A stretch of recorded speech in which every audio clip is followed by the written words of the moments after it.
قال النبی صلی اللہ علیہ وسلم النکاح من سنتی فمن رغب عن سنتی فلیس منی او کما قال علیہ الصلوۃ والسلام۔ محترم بزرگوں اور دوستو، نکاح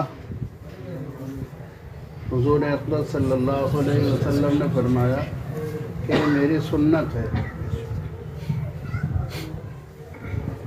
جس طرح ہم نماز پڑھتے ہیں اور نماز کے اندر سنتیں ہوتی ہیں اور دوسرے کام کرتے ہیں ان میں سنتیں ہوتی ہیں، سنت کہا جاتا ہے ما واظب علی النبی صلی اللہ علیہ وسلم مع الترک احیانا، جس کو حضور اقدس صلی اللہ علیہ وسلم نے جس پر مواظبت کی ہو، ہمیشگی کی ہو، ہمیشہ اس کو اختیار کیا ہو، اسے سنت کہتے ہیں۔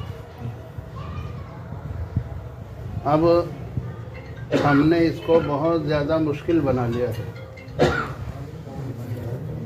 حالانکہ جناب رسول اللہ صلی اللہ علیہ وسلم نے اس کو بہت آسان رکھا تھا۔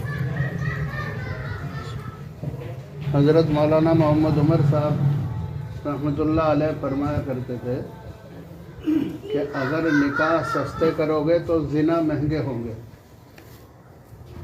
اور اگر نکاح مہنگے کرو گے تو زنا سستے ہوں گے۔ کیا مطلب؟ یعنی جب شادی کرو گے، زیادہ خرچ اس کے اندر نہیں کرو گے تو پھر ہر آدمی نکاح کرنے کے لیے تیار ہو جائے گا، اور اگر نکاح مہنگے کرو گے تو ہر آدمی، لڑکے والا بھی لڑکی والا بھی یہ سوچے گا جب تک میرے پاس اتنی رقم نہیں ہوگی جب تک میں نکاح نہیں کروں گا۔ اور جب لڑکے اور لڑکی کی عمر زیادہ ہو جائے گی تو اب ظاہر ہے کہ پھر جذبات دونوں کے ابھریں گے، اور جب جذبات ابھریں گے تو اب وہ اسے تسکین دینے کے لیے نہ معلوم کیا کیا طریقہ اختیار کرے گا، تو اس کا نتیجہ ظاہر ہے کہ پھر فتنے اور فسادات ظاہر ہوں گے، زنا ہوں گے۔ تو اس لیے شادی کم سے کم خرچ میں کرنی چاہیے۔ صرف یہی نہیں بلکہ ہر جگہ ہر آدمی کو اس کا دھیان رکھنا چاہیے۔ نکاح کے اندر جو خطبہ پڑھا جاتا ہے اس کے اندر 3 آیتیں پڑھی جاتی ہیں قرآن پاک کی، اور 2 حدیث کے ٹکڑے پڑھے جاتے ہیں۔ حدیث کے ٹکڑے تو وہی ہیں جو میں نے ابھی آپ حضرات کے سامنے پڑھے ہیں۔ النکاح من سنتی، کہ نکاح میری سنت ہے، اور دوسری جگہ حضور صلی اللہ علیہ وسلم نے فرمایا جو میری سنت سے اعراض کرے وہ میرے طریقے پر نہیں ہے۔ اور 3 قرآن پاک کی آیات اس کے اندر پڑھی جاتی ہیں۔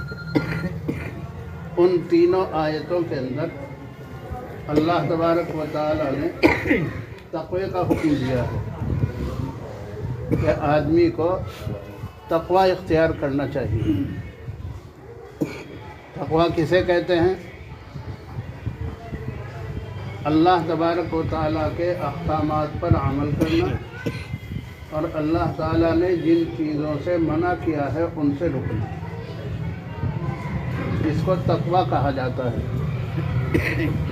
اور جو آدمی تقوی والی زندگی گزارے گا اس کے لیے اللہ تبارک و تعالیٰ فرماتے ہیں وَمَن يَتَّقِ اللَّهَ يَجْعَل لَّهُ مَخْرَجًا وَيَرْزُقْهُ مِنْ حَيْثُ لَا يَحْتَسِبُ۔ 28ویں پارے میں اللہ تعالیٰ نے فرمایا جو آدمی تقوی اختیار کرے گا، یعنی اللہ تعالیٰ کے احکامات پر عمل کرے گا اور اللہ نے جن چیزوں سے منع کیا ہے ان سے رکے گا، تو اللہ تعالیٰ ہر تنگی میں اس کے لیے راستہ کھول دیں گے۔ اور ایسی جگہ سے اس کو روزی عطا فرمائیں گے جہاں سے اس کو وہم و گمان بھی نہیں ہوگا۔ اس لیے ہمیں چاہیے کہ ہم اللہ کے احکامات پر عمل کریں۔ اللہ نے جن چیزوں سے منع کیا ہے ان سے رکنے کی پوری کوشش کریں۔ آج کل مسلمانوں پر جو حالات آ رہے ہیں ان سے کوئی آدمی ناواقف نہیں ہے۔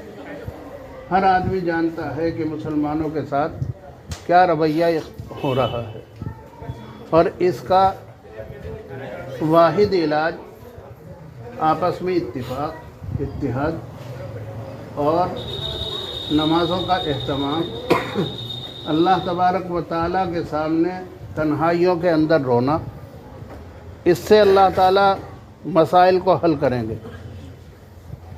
مسلمانوں پر حالات یہ نہیں کہ نئے آئے ہیں، بلکہ اس سے پہلے بھی بہت سے حالات مسلمانوں پر آئے ہیں، لیکن محترم بزرگ اور دوستو، جب بھی مسلمانوں پر حالات آئے ہیں اور وہ اللہ کے سامنے روئے اور گڑ گڑائے تو اللہ تعالیٰ نے فوراً اس کے ان حالات کو درست کر دیا۔ جب گاندھی کے گولی لگی تو پورے ہندوستان کے اندر یہ مشہور ہو گیا تھا کہ مسلمان نے گولی ماری ہے، اور قریب تھا کہ صبح ہوتے ہی مسلمانوں پر حالات آئیں گے اور مسلمانوں کو جگہ جگہ مسلمانوں پر مظالم ہوں گے۔ حضرت مفتی محمود صاحب رحمۃ اللہ علیہ، جو ہمارے بہت بڑے اکابرین میں سے گزرے ہیں، وہ فرماتے تھے کہ جب یہ مشہور ہوا کہ مسلمان نے گولی ماری ہے تو جو برگزیدہ لوگ تھے، بزرگ لوگ تھے، وہ اللہ کے سامنے رات کو روئے ہیں، رات کو پوری رات اللہ کے سامنے وہ سجدوں کے اندر پڑھ کر روئے ہیں، اور صبح ہونے سے پہلے حالات ختم ہو گئے۔ صبح ہونے سے پہلے معلوم ہو گیا کہ اس کا مارنے والا غیر مسلم تھا، اور جو مسلمانوں پر حالات آنے تھے وہ سب کے سب اللہ نے اپنے فضل و کرم سے ان کو ٹال دیا۔ اس لیے ہمیں چاہیے کہ ہم اہتمام سے 5 وقت کی نماز پابندی کے ساتھ پڑھیں۔ جناب رسول اللہ صلی اللہ علیہ وسلم نے ارشاد فرمایا، قرۃ عینی فی الصلاۃ، میری آنکھوں کی ٹھنڈک نماز میں ہے۔ اور نماز اللہ تبارک و تعالیٰ سے اپنے مسائل حل کرانے کا ایک ذریعہ ہے۔ دنیا اور آخرت کے جو بھی مسائل انسان کے اوپر، مسلمان کے اوپر آتے ہیں، ان مسائل کو حل کرانے کا ایک ذریعہ نماز ہے۔ اس لیے ہمیں چاہیے کہ ہم اہتمام سے نمازوں کا اہتمام کریں اور نمازوں کو ادا کرنے کی کوشش کریں۔ آپس میں جہاں تک ہو سکے اتفاق، اتحاد کی کوشش کریں۔ محترم بزرگ اور دوستوں، آپ